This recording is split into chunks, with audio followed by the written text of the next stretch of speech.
Success requires no explanations. Failure permits no alibis. Chapter 13. The Subconscious Mind. The Connecting Link. The 11th Step Toward Riches. The subconscious mind consists of a field of consciousness, in which every impulse of thought that reaches the conscious mind, through any of the five senses, is classified and recorded. The subconscious receives and files sense impressions or thoughts regardless of their nature. You can plant in your subconscious mind any plan, thought, or purpose that you desire to translate into its physical or monetary equivalent. Those desires that have been mixed with emotional feeling and faith in your ability are the ones that are strongest. Therefore, they are the first to which the subconscious responds. The subconscious mind works day and night, and in some way which is not fully understood, the subconscious seems able to draw upon the forces of infinite intelligence for the power to transmute your desires into their physical equivalent. And it does it in the most straightforward and practical way. You cannot entirely control your subconscious mind, but you can hand over to it any plan, desire, or purpose that you wish transformed into concrete form. Refer again to the instructions for using the subconscious mind in Chapter 5, Autosuggestion. Editor's comments. In the chapter on autosuggestion, the four primary methods for planting and reinforcing suggestions in your subconscious are 1. The formulation and writing out of your desire. 2. The repetition of positive affirmations. 3. The creative visualization of your goal. And 4. By acting as though the goal is already yours. This is the end of the editor's comment. From my research, I have concluded that the subconscious mind is the connecting link between the finite mind of man and infinite intelligence. It is the intermediary through which you may draw upon the forces of infinite intelligence. From my research, I have concluded that the subconscious mind is the connecting link between the finite mind of man and infinite intelligence. It is the intermediary through which you may draw upon the forces of infinite intelligence. Only the subconscious mind contains the process by which mental impulses, thoughts, are modified and changed into their spiritual, energy, equivalent. It alone is the medium through which prayer, desire, may be transmitted to the source capable of answering prayer, infinite intelligence. How to energize your subconscious mind for creative effort. The possibilities of what you can do when you connect creative effort with the subconscious mind are stupendous. They inspire me with awe. I never approached the discussion of the subconscious mind without a feeling of littleness and inferiority, due to the fact that man's entire stock of knowledge on this subject is so pitifully limited. First, you must accept as a reality the existence of the subconscious mind and what it can do for you. This will enable you to understand its possibilities as a medium for transmuting your desires into their physical or monetary equivalent, and then you will comprehend the full significance of the instructions given in Chapter 3, Desire. You will also understand the importance of making your desires clear and putting them in writing. You will understand as well the necessity of persistence in carrying out instructions. The 13 principles that are the basis of this book are the stimuli with which you acquire the ability to reach and to influence your subconscious mind. Do not become discouraged if you cannot do this on your first attempt. Remember that the subconscious mind can be directed only through habit. You have not yet had time to master faith. Be patient. Be persistent. Editor's comments. There are two aspects to Hill's theory of the subconscious mind. There are two aspects to Hill's theory of the subconscious mind. One is the concept of the subconscious as the storehouse of all information and thoughts that you have ever experienced. The second is the concept of the subconscious as the gateway to infinite intelligence. In this chapter, Hill focuses primarily on the subconscious as a storehouse. Expanding on the editorial comment about the subconscious mind that appears in the chapter on autosuggestion, proof that the subconscious is a storehouse of information is confirmed in the use of hypnotherapy by psychiatrists. Through hypnosis, psychiatrists are able to help patients open the door to their subconscious so that they can retrieve information about traumatic situations that have been filtered out or repressed by the conscious mind. Further proof is in the use of hypnosis by law enforcement officials to recapture information such as license plate numbers and other details that the conscious mind of a witness has filtered out.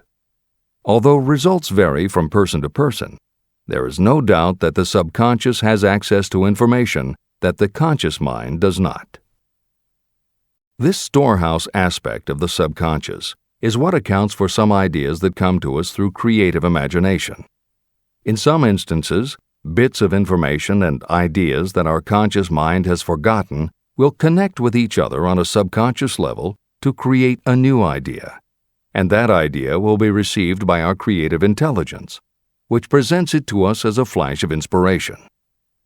You can't completely control this process, but you can condition yourself to come up with more and better ideas. It is a fact that a traumatic experience, the result of which creates a strongly planted idea, can influence the way a person thinks and acts. If that is true, then by intentionally using all of your efforts to powerfully plant an idea in your subconscious, you should be able to create what would amount to a good traumatic experience that will influence the way you think and act in a positive way. This is exactly how you develop what Hill calls a money consciousness. If you do everything within your power to strongly, firmly, and with complete faith and conviction plant the idea that you will be successful and achieve your desire, your subconscious will accept and store that idea. If you have planted the idea so strongly that it is the dominant idea in your subconscious, it will influence all of the other ideas and information stored there. When you have given your subconscious this specific direction that it did not have before, it will begin to put together pieces of information, and through your creative intelligence, you will find that you are coming up with more and better plans and ideas to accomplish your goal. But as Hill says, you can do this only through faith and habit. You must write out the affirmation of your goal, and you must repeat it aloud every day with absolute faith and conviction that you can achieve it. You must vividly and creatively visualize yourself achieving your goal, and you must do it every day. You must conduct yourself with the attitude that says you can accomplish your goal, and that you deserve the help of those who can help you to accomplish your goal. And you must conduct yourself in that way every day. If you seriously commit yourself to doing these things, it will change the way you think and act. Your subconscious will do everything it can to transmute your desire into reality, and other people will want to do what they can to help you succeed. This is the end of the editor's comments.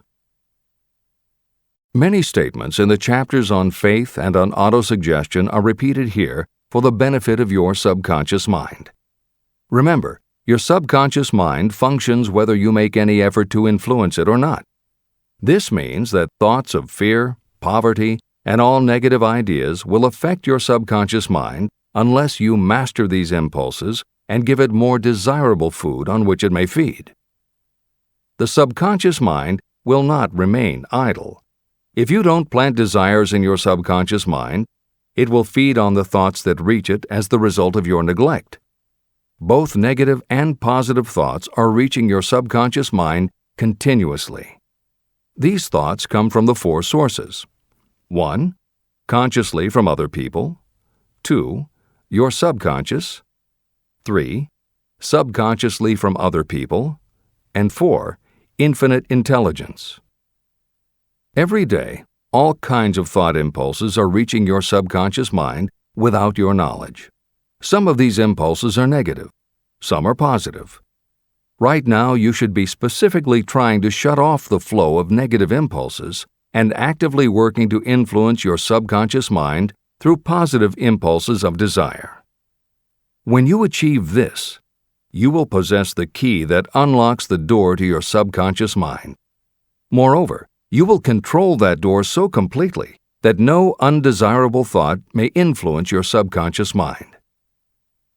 Everything that you create begins in the form of a thought impulse. You can create nothing that you do not first conceive as a thought. Through the aid of the imagination, thoughts may be assembled into plans. The imagination, when under your control, may be used to create plans or purposes that lead to success in your chosen occupation. All thoughts that you want to turn into success and have planted in the subconscious mind must pass through the imagination and be mixed with faith, your faith in your own abilities. The mixing of faith with a plan or purpose intended for submission to the subconscious mind can only be done through the imagination.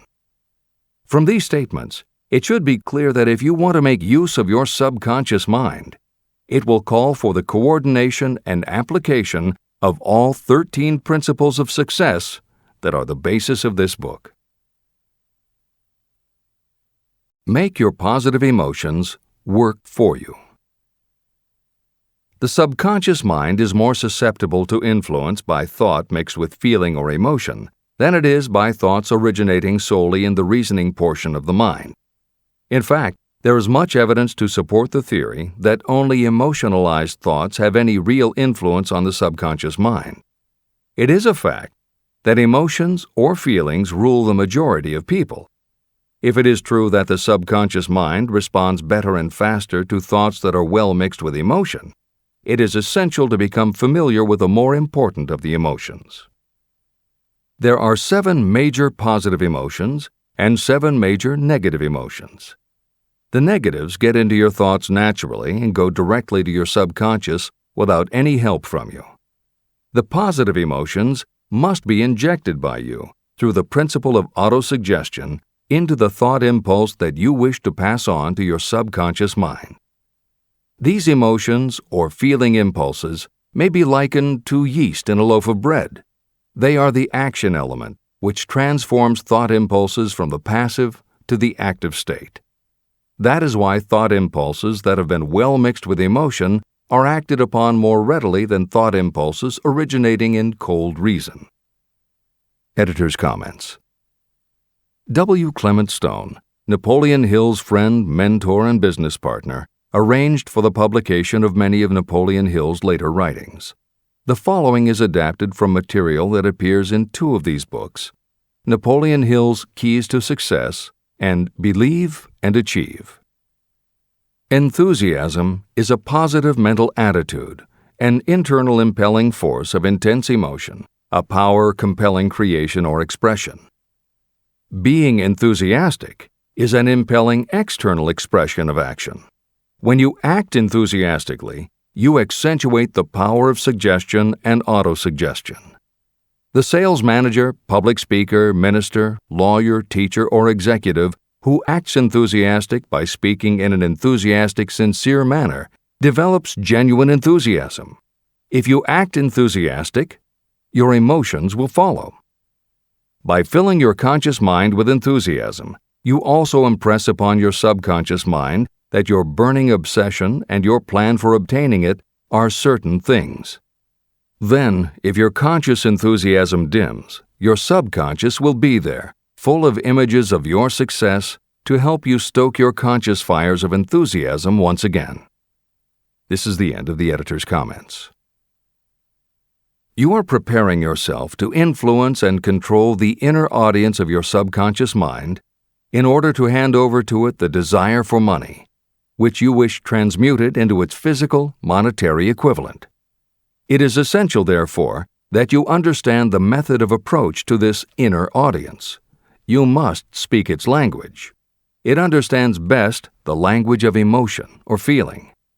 Following are the 7 major positive emotions and the 7 major negative emotions. I am listing them here so that you may draw upon the positives and avoid the negatives when giving instructions to your subconscious mind. The 7 major positive emotions. The emotion of desire, the emotion of faith, the emotion of love, the emotion of sex, the emotion of enthusiasm, the emotion of romance, the emotion of hope. There are other positive emotions, but these are the 7 most powerful and the ones most commonly used in creative effort. Master these 7 emotions. They can be mastered only by use, and the other positive emotions will be at your command when you need them. Remember that you are studying a book that is intended to help you develop a money consciousness by filling your mind with positive emotions. The 7 major negative emotions to be avoided.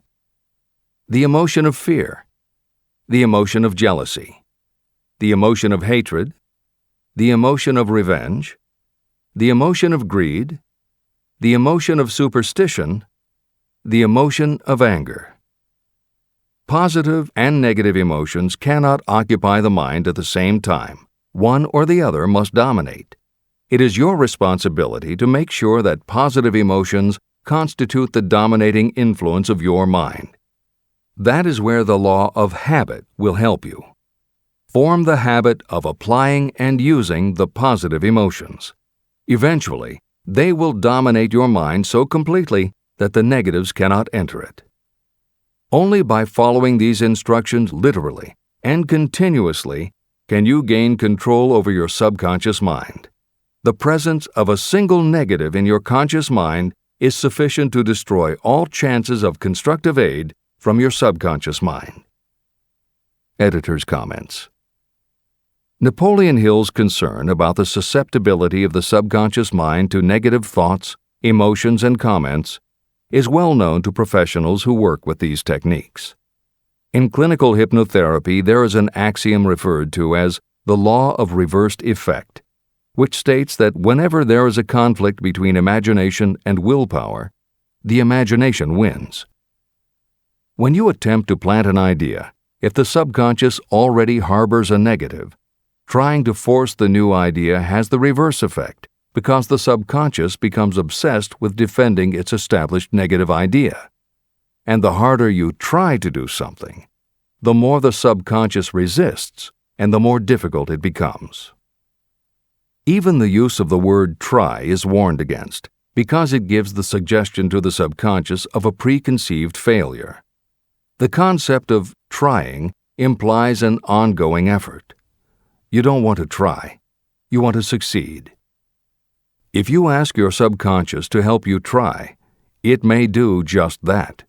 It may help you try, but it will prevent you from succeeding.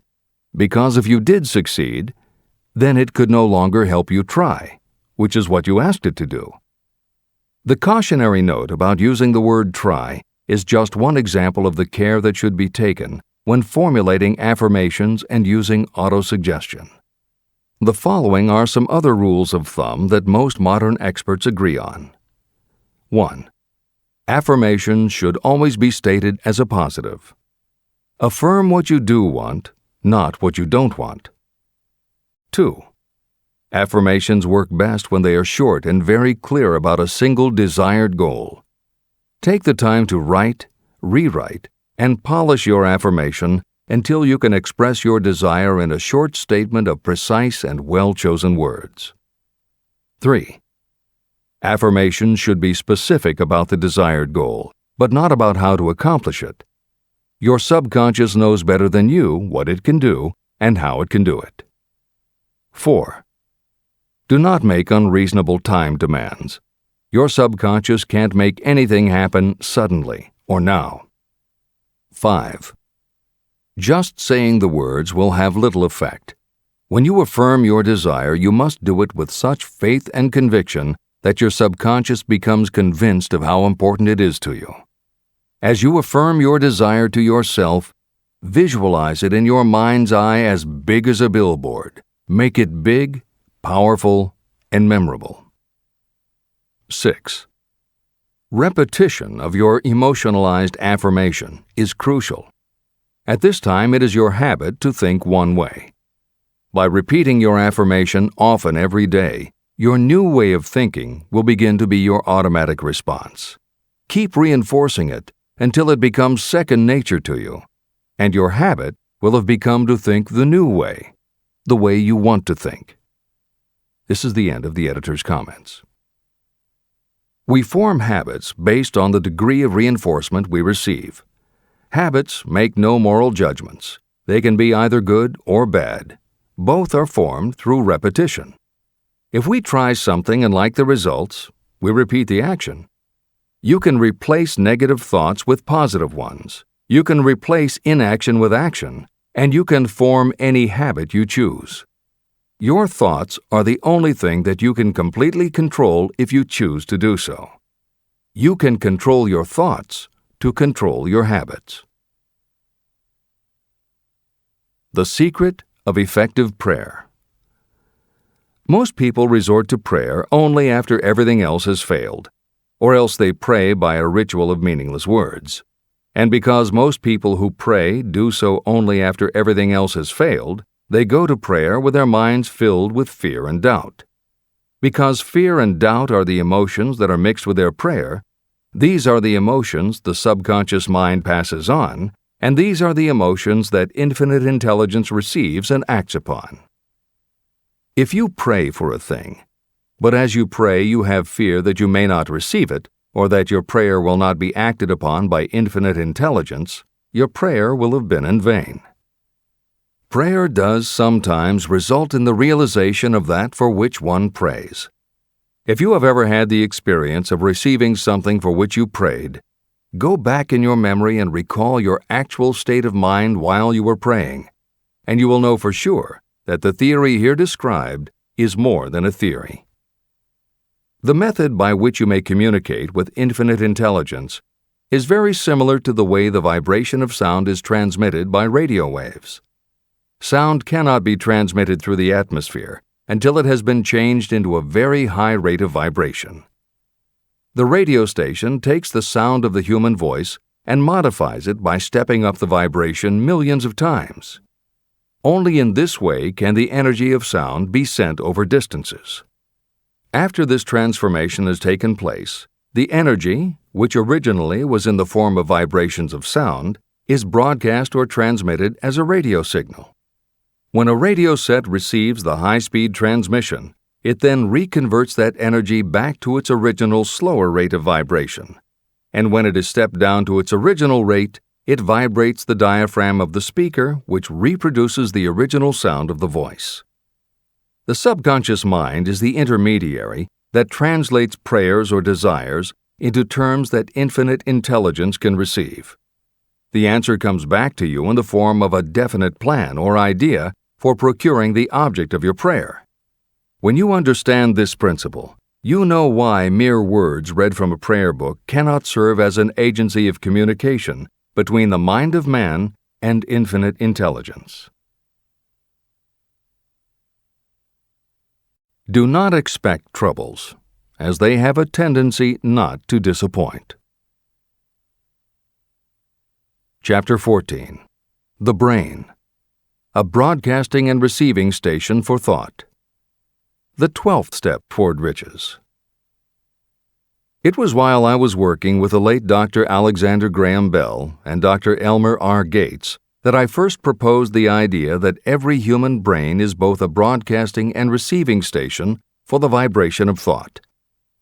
In some way similar to the principle behind the operation of a radio receiver, every human brain is capable of picking up vibrations of thought that are being released by other brains. These are received as hunches and flashes of intuition. As was explained in previous chapters, it is your creative imagination that is the receiving set of your brain, which receives thoughts from your subconscious and, under certain circumstances, receives thoughts released by the brains of others. Your creative imagination is the interconnection between your conscious or reasoning mind and the four sources from which you receive thought stimuli. 1. Consciously from other people. 2. Your subconscious. 3. Subconsciously from other people. And 4. Infinite intelligence. When stimulated or stepped up to a high rate of vibration, the mind becomes more receptive to thoughts that reach it from outside sources. This stepping up process takes place through either the positive emotions or the negative emotions. Through the emotions, the vibrations of thought may be increased. The brain that has been stimulated by emotions functions at a much more rapid rate than it does when that emotion is quieted or absent. The result is the increase of thought to such a pitch that the creative imagination becomes highly receptive to ideas. On the other hand, when the brain is functioning at a rapid rate, it also gives to your own thoughts the emotional feeling that is essential before those thoughts will be picked up and acted upon by your subconscious mind. The subconscious mind is the sending station of the brain, through which vibrations of thought are broadcast.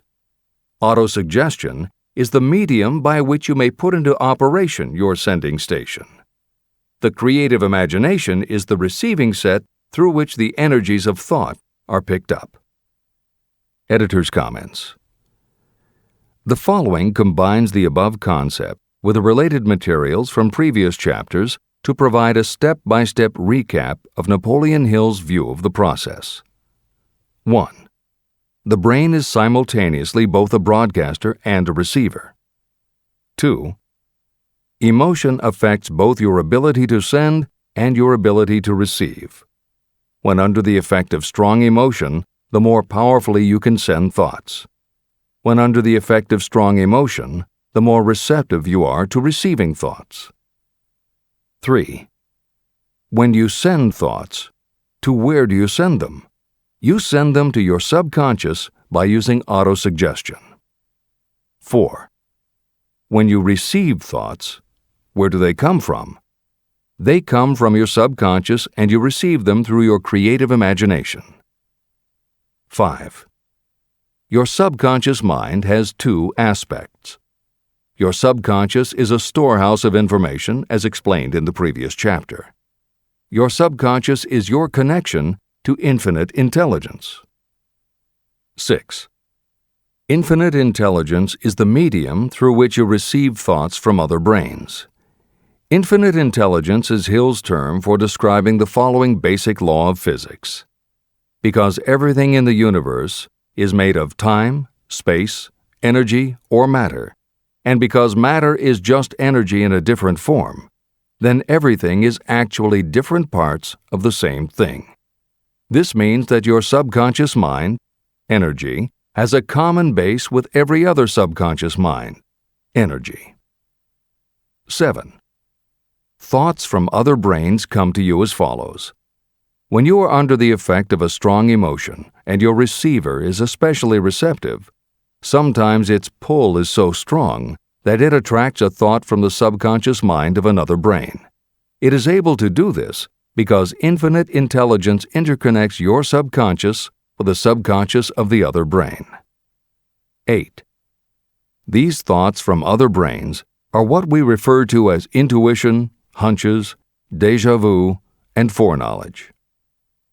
Although Hill's explanation depends on the action of an intangible force that cannot be isolated and dissected in a laboratory, neither medical science nor psychology can offer a better explanation for those thoughts that depend on knowledge or information that we do not have.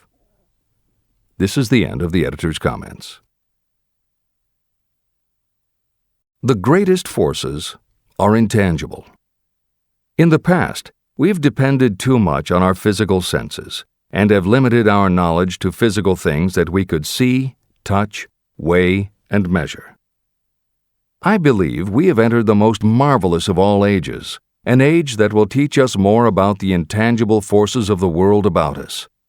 Perhaps we shall learn that there is an other self that is more powerful than the physical self we see when we look in a mirror. Many people do not take seriously such intangibles, the things that they cannot perceive through any of their five senses. However, to belittle the idea of forces that are intangible or cannot be explained is to ignore the fact that all of us, every day, are controlled by forces that are unseen and intangible. The whole of mankind has not the power to cope with nor to control the intangible force wrapped up in the rolling waves of the oceans. We still do not fully understand the intangible force of gravity, which keeps this little Earth suspended in space and keeps us from falling from it, much less have the power to control that force. We are entirely subservient to the intangible force that comes with a thunderstorm, and we are just as helpless in the presence of the intangible force of electricity. We do not understand the intangible force and intelligence wrapped up in the soil of the earth, the force that provides us with every morsel of food we eat, every article of clothing we wear, and every dollar we carry in our pockets. Last but not least, with all of our culture and education, we still understand little or nothing of the greatest of all the intangibles, thought.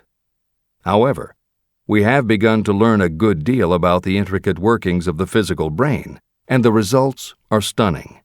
We know that the central switchboard of the human brain, the number of lines that connect the brain cells to each other, is written as the figure 1, followed by 15 million zeros.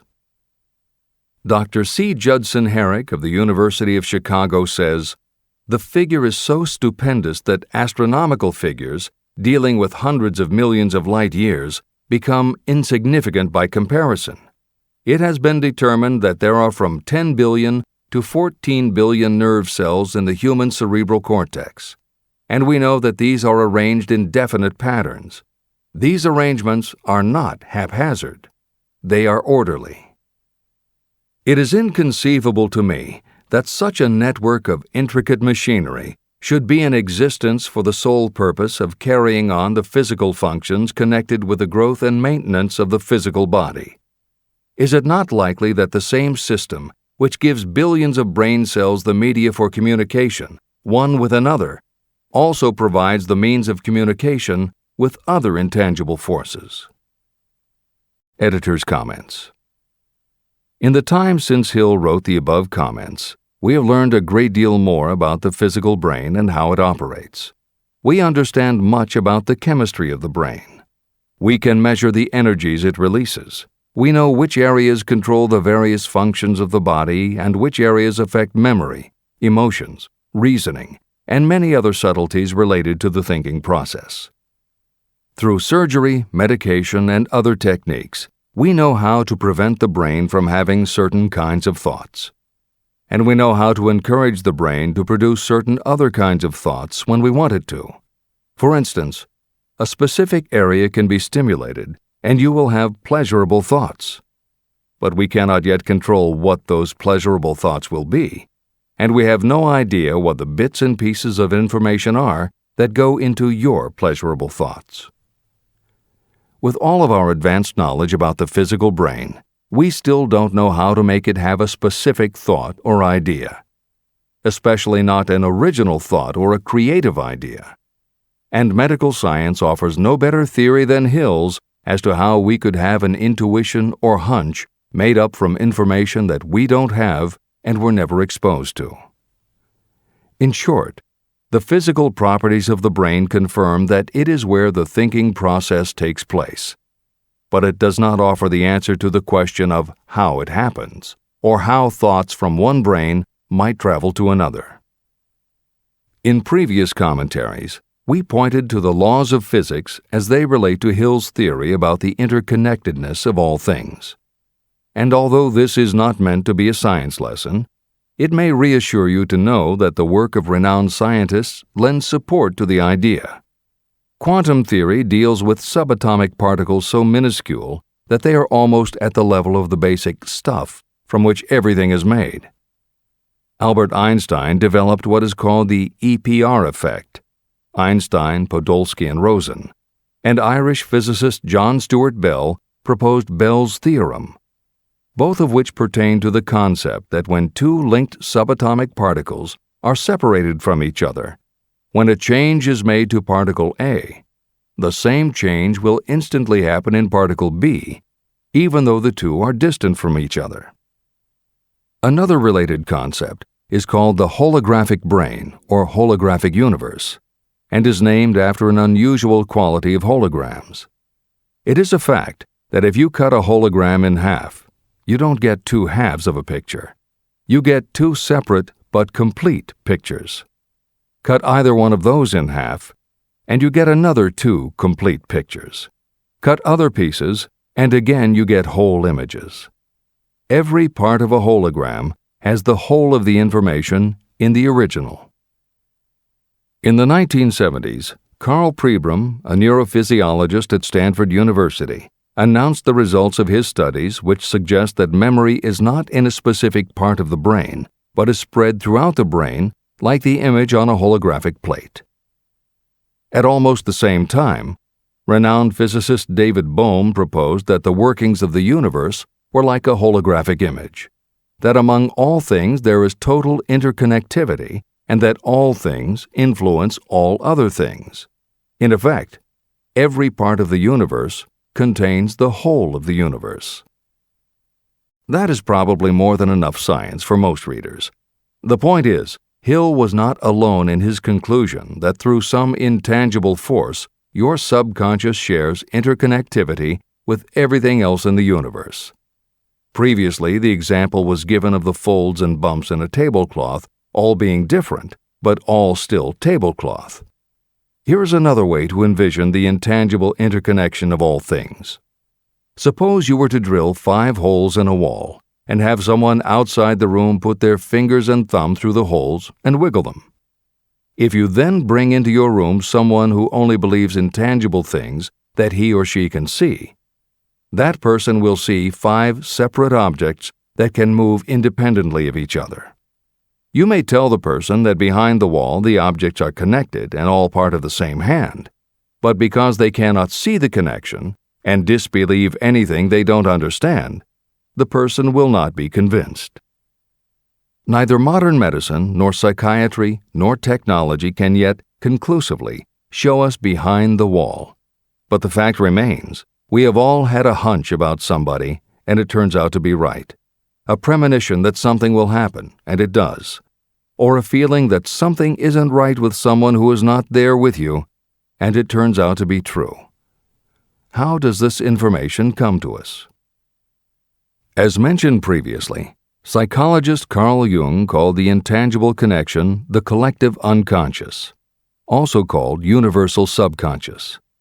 Others call it the totally unified theory, the great first cause, the universal mind, or spirit, and some see it as another way of describing God. Napoleon Hill calls it infinite intelligence and offers a common-sense explanation that allows you to work with a phenomenon, even if it is not completely understood. And that, after all, is what Hill was aiming for, to give you a way to access intangible forces that will help you turn your desire into reality. This is the end of the editor's comments.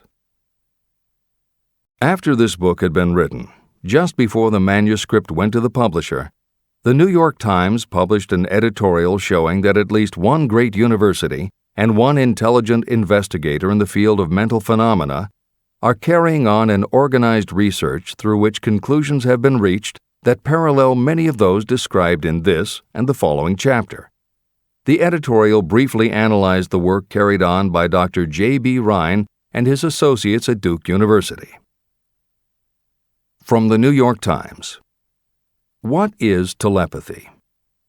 A month ago, we cited on this page some of the remarkable results achieved by Professor Rhine and his associates in Duke University from more than 100,000 tests to determine the existence of telepathy and clairvoyance.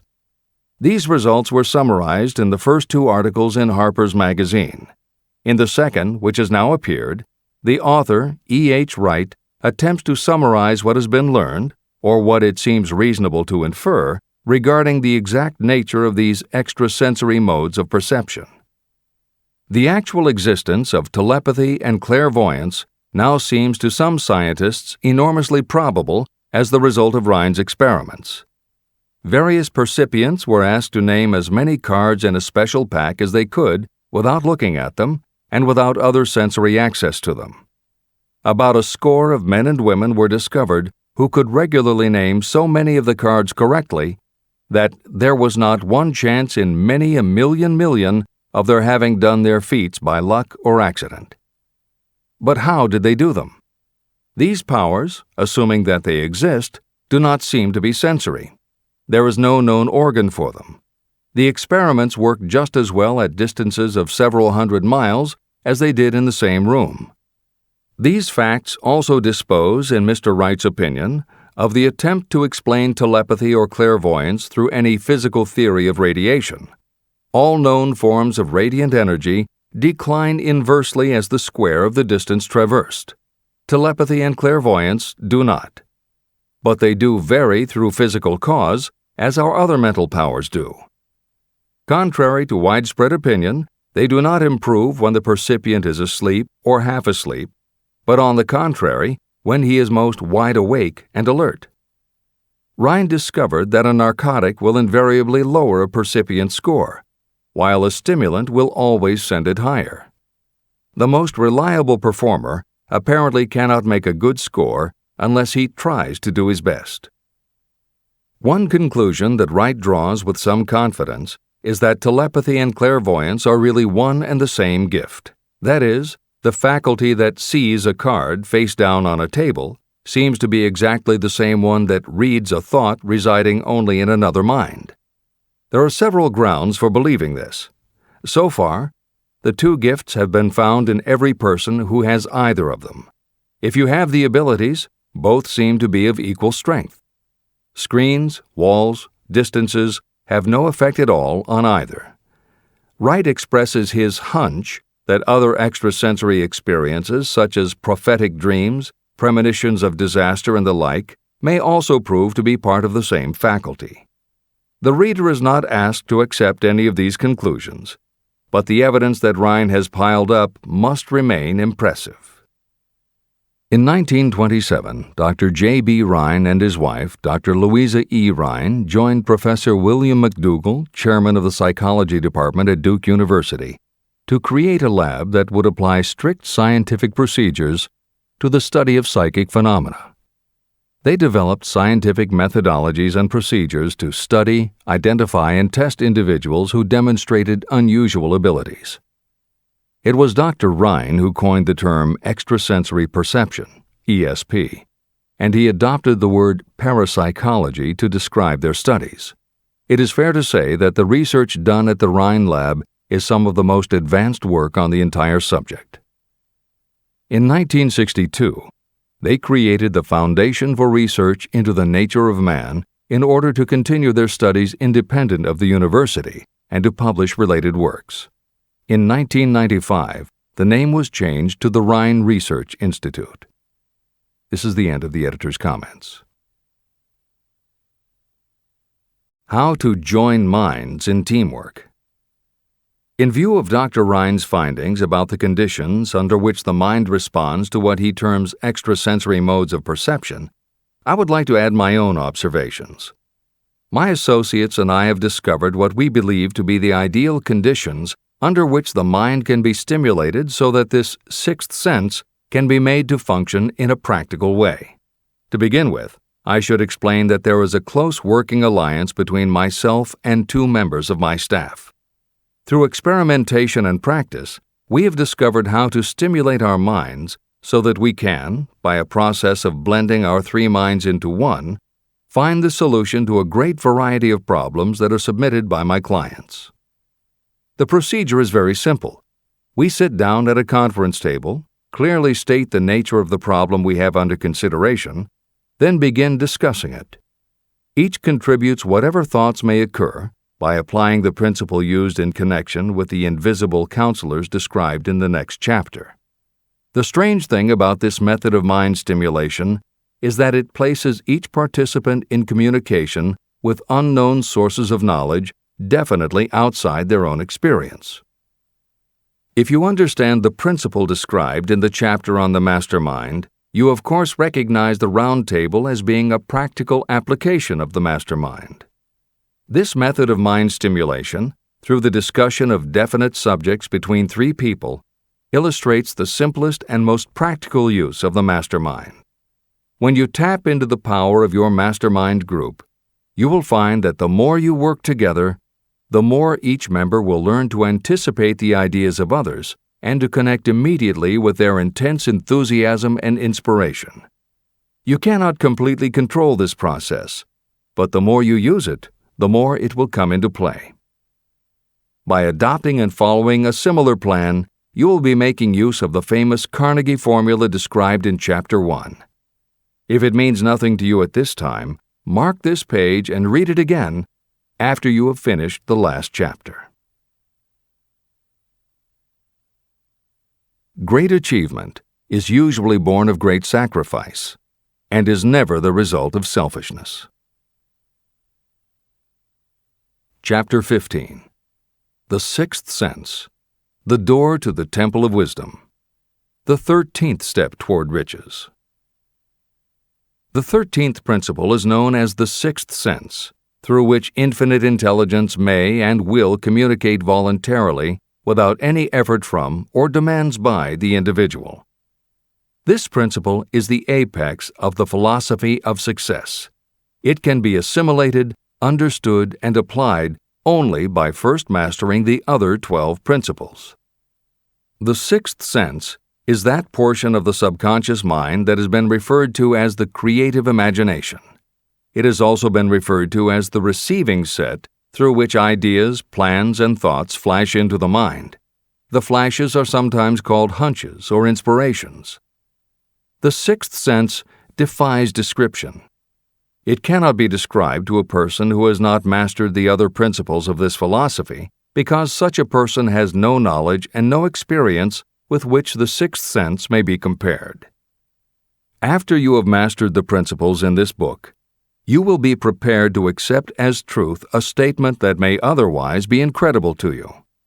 Through the sixth sense, you will be warned of impending dangers in time to avoid them and notified of opportunities in time to embrace them. As you develop your sixth sense, it is almost as though a guardian angel comes to you to be of help and assistance, a guardian angel who will open to you at all times the door to the Temple of Wisdom. Miracles of the Sixth Sense. I am not a believer in, nor an advocate of, miracles, for the simple reason that I have enough knowledge of nature to understand that nature never deviates from her established laws. However, I believe that some of nature's laws are so incomprehensible that they produce what appear to be miracles. The sixth sense comes as near to being a miracle as anything I have ever experienced. This much I do know, that there is a power, or a first cause, or an intelligence which permeates every atom of matter and embraces every unit of energy perceptible to man. I know that this infinite intelligence is the thing that converts acorns into oak trees, causes water to flow downhill in response to the law of gravity, follows night with day and winter with summer, each maintaining its proper place and relationship to the other. Through the philosophy explained in this book, this intelligence can help turn your desires into concrete or material form. I know this because I have experimented with it, and I have experienced it. Step by step through the preceding chapters, you have been led to this, the last principle. If you have mastered each of the preceding principles, you are now prepared to accept, without being skeptical, the extraordinary claims made here.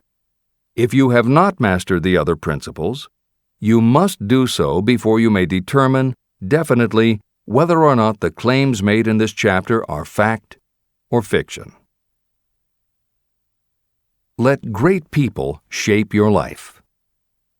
I have never completely divested myself of the habit of hero worship. While I was passing through the stage of hero worship, I found myself trying to imitate those whom I most admired. My experience has taught me that the next best thing to being truly great is to emulate the great, to try to act like them, be like them, and feel like them as much as I could. I discovered that the faith with which I tried to imitate my idols gave me great capacity to do so quite successfully. Long before I had ever written a line for publication or delivered a speech in public, I followed the habit of reshaping my own character by trying to imitate the 9 men whose lives and life works had been most impressive to me. These 9 men were Emerson, Paine, Edison, Darwin, Lincoln, Burbank, Napoleon, Ford, and Carnegie. Every night, over a long period of years, I held an imaginary council meeting with this group whom I called my invisible counselors. This is how I did it. Just before going to sleep at night, I would shut my eyes and see, in my imagination, this group of men seated with me around my council table. Here I had not only an opportunity to sit among those whom I considered to be great, but I actually dominated the group by serving as the chairman. I had a very definite purpose in using my imagination in this way. My purpose was to rebuild my own character, so it would become a composite of the characters of my imaginary counselors. Realizing that I had to overcome the handicap of being born and raised in an environment of ignorance and superstition, I deliberately assigned myself the task of voluntary rebirth through the method I have described above. Building character through autosuggestion. I knew, of course, that we all become what we are because of our dominating thoughts and desires. I knew that every deeply seated desire causes a person to find a way to turn that desire into reality. I knew that self-suggestion is a powerful factor in building character. In fact, it is the sole principle through which character is built. With this knowledge of how the mind works, I was fairly well armed with the equipment needed to rebuild my character. In these imaginary council meetings, I called on my cabinet members for the knowledge I wished each to contribute. I would even speak out loud to each of them as follows. Mr. Emerson, I desire to acquire from you the marvelous understanding of nature which distinguished your life. I ask that you impress upon my subconscious mind those qualities you possessed that enabled you to understand and adapt yourself to the laws of nature. Mr. Burbank, I request that you pass on to me the knowledge that enabled you to so harmonize the laws of nature that you caused the cactus to shed its thorns and become an edible food. Give me access to the knowledge that enabled you to make 2 blades of grass grow where but 1 grew before. Napoleon, I desire to acquire from you the marvelous ability you possess to inspire men and will rouse them to greater and more determined spirit of action. I desire also to acquire the spirit of enduring faith, which enabled you to turn defeat into victory and to surmount staggering obstacles. Mr. Payne, I desire to acquire from you the freedom of thought and the courage and clarity with which to express convictions which so distinguished you. Mr. Darwin, I wish to acquire from you the marvelous patience and ability to study cause and effect without bias or prejudice so exemplified by you in the field of natural science. Mr. Lincoln, I desire to build into my own character the keen sense of justice, the untiring spirit of patience, the sense of humor, the human understanding, and the tolerance that were your distinguishing characteristics. Mr. Carnegie, I wish to acquire a thorough understanding of the principles of organized effort, which you use so effectively in the building of a great industrial enterprise.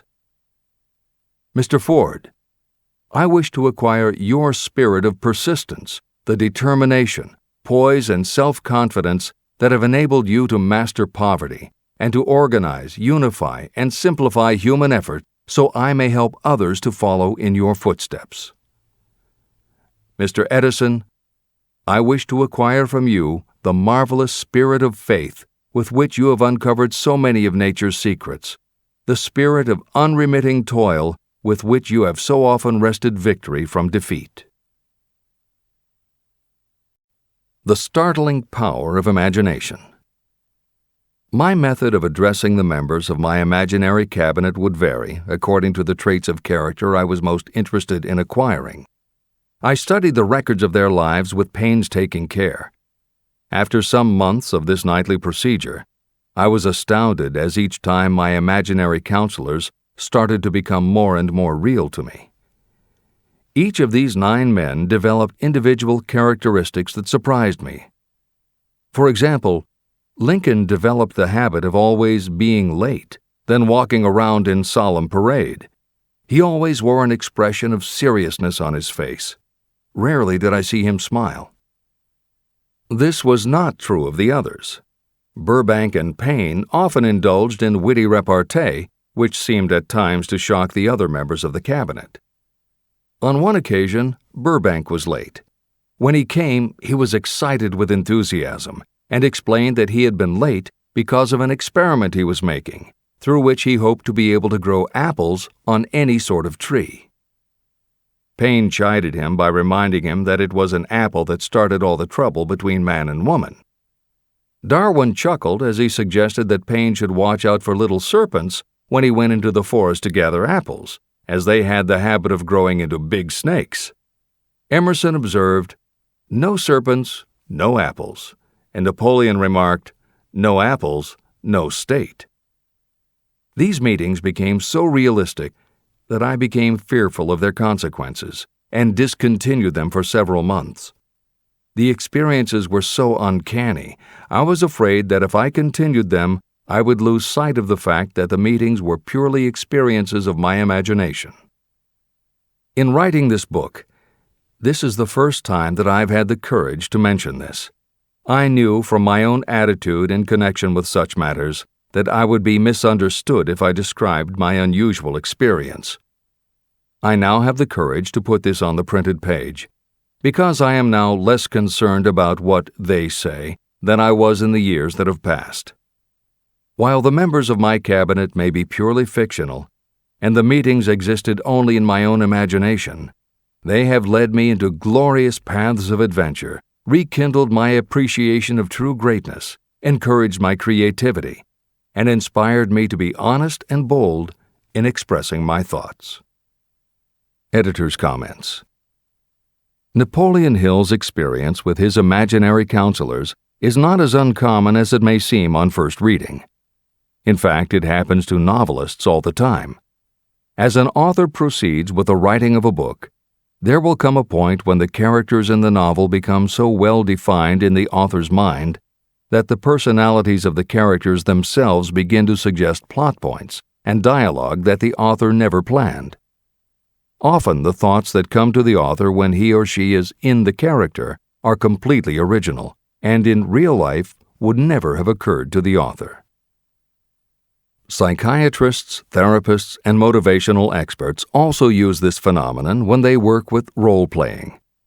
The usual procedure is to ask two people to act out a scenario as if they were in each other's shoes.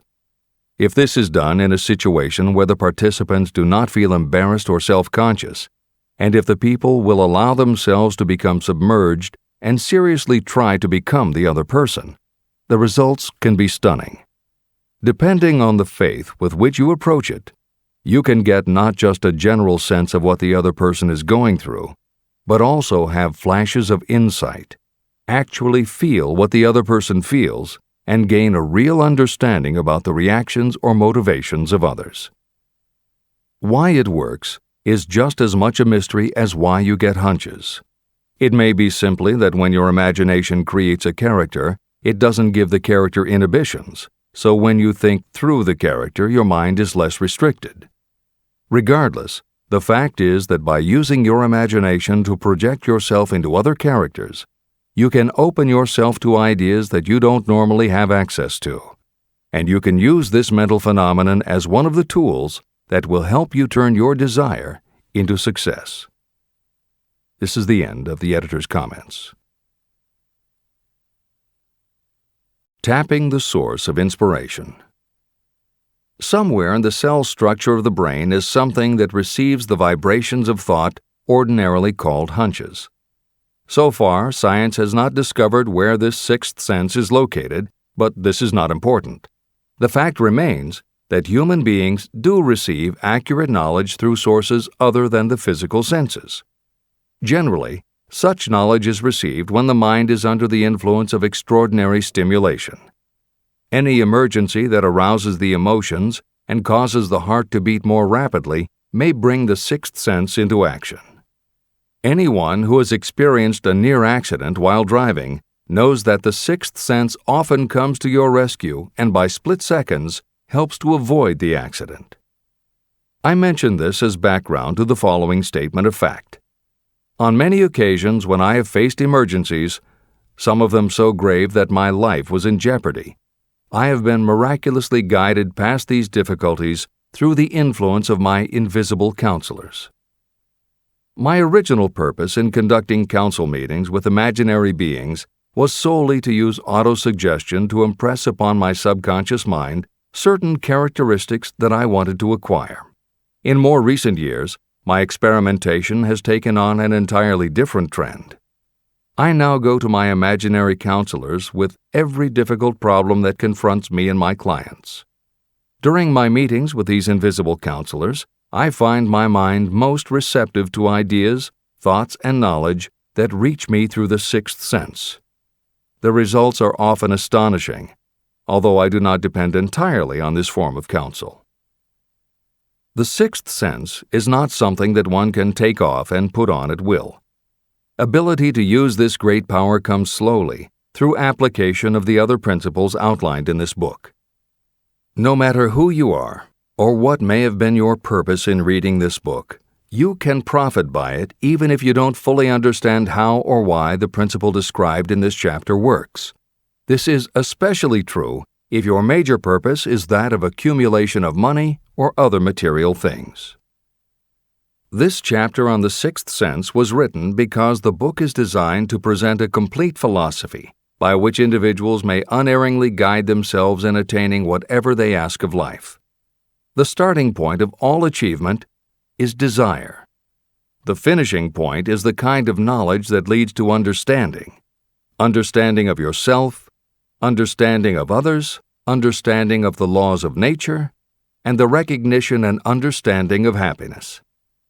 Full understanding of this comes only through familiarity with and use of the principle of the sixth sense. In reading this chapter, you may have found yourself lifted to a high level of mental stimulation. Splendid!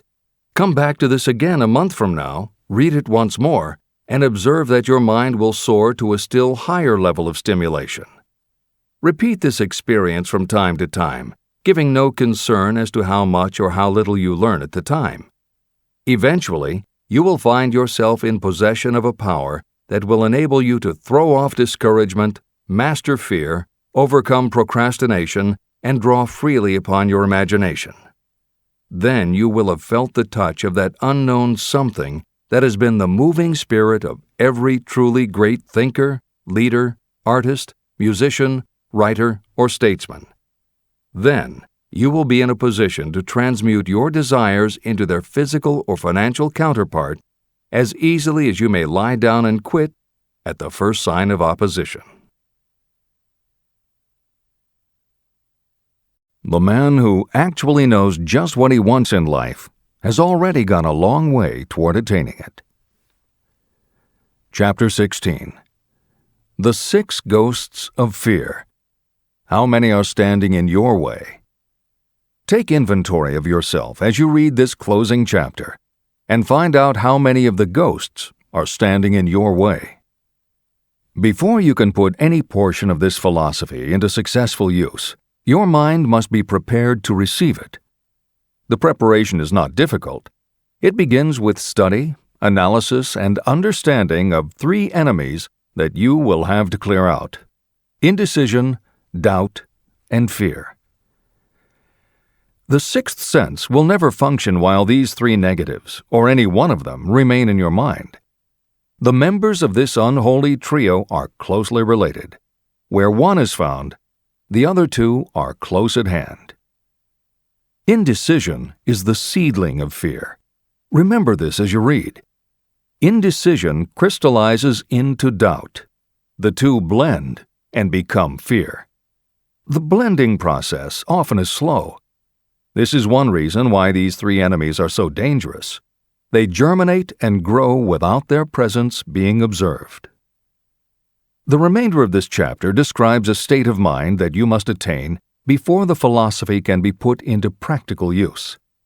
This chapter also analyzes a condition that has reduced huge numbers of people to poverty, and it states a truth that must be understood by all who accumulate riches, whether measured in terms of money or in terms of a state of mind that may be of far greater value than money.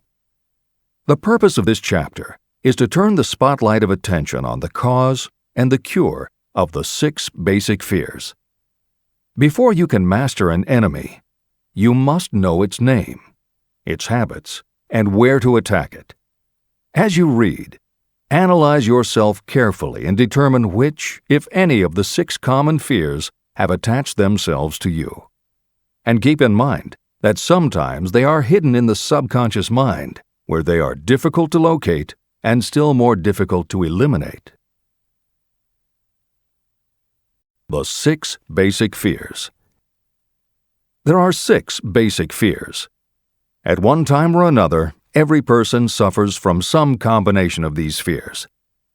Most people are fortunate if they do not suffer from the entire 6. Named in the order of their most common appearance, they are the fear of poverty, the fear of criticism, the fear of ill health, the fear of loss of love of someone, the fear of old age, and the fear of death. All other fears are of minor importance and are in fact just variations on these 6. Fears are nothing more than states of mind. Your state of mind is subject to your control and direction. You can create nothing that you do not first conceive in the form of an impulse of thought. The following statement is of even greater importance. Thought impulses begin immediately to translate themselves into their physical equivalent, whether those thoughts are voluntary or involuntary. Even thought impulses that are picked up by mere chance, thoughts that have been released by other minds, may determine your financial, business, professional, or social destiny just as surely as the thoughts that you create by intent and design. This circumstance also explains why some people seem to be lucky, while others of equal or greater ability, training, experience, and brain capacity seem destined to have misfortune. The explanation is that you have the ability to completely control your own mind. With this control, you may open your mind to the thought impulses that are being released by other brains, or you can close the doors tightly and admit only thought impulses of your own choice. Nature has endowed human beings with absolute control over only one thing, and that one thing is thought. This fact, coupled with the additional fact that everything we create begins in the form of a thought, leads us very near to the principle by which fear may be mastered. If it is true that all thought has a tendency to clothe itself in its physical equivalent, and this is true beyond any reasonable room for doubt, it is equally true that thought impulses of fear and poverty cannot be translated into terms of courage and financial gain. The first basic fear: the fear of poverty. There can be no compromise between poverty and riches. The two roads that lead to poverty and riches travel in opposite directions. If you want riches, you must refuse to accept any circumstance that leads toward poverty. The word riches is used in its broadest sense, meaning financial, spiritual, mental, and material wealth. The starting point of the path that leads to riches is desire. In Chapter 3, you received full instructions for the proper use of desire. In this chapter on fear, you have complete instructions for preparing your mind to make practical use of desire. Here is the place to give yourself a challenge, which will definitely determine how much of this philosophy you have absorbed. Here is the point at which you can tell what the future holds in store for you. If, after reading this chapter, you are willing to accept poverty, you may as well make up your mind to receive poverty. This is one decision you cannot avoid. But if you demand riches, determine what form and how much will be required to satisfy you. You know the road that leads to riches. You have been given a roadmap. If you follow it, it will keep you on that road. If you neglect to make the start, or stop before you arrive, no one will be to blame but you. This responsibility is yours. No excuse will save you from accepting the responsibility if you now fail or refuse to demand riches of life. All you need is one thing. Incidentally, the only thing you can control, and that is a state of mind. A state of mind is something that is up to you. It cannot be purchased. It must be created.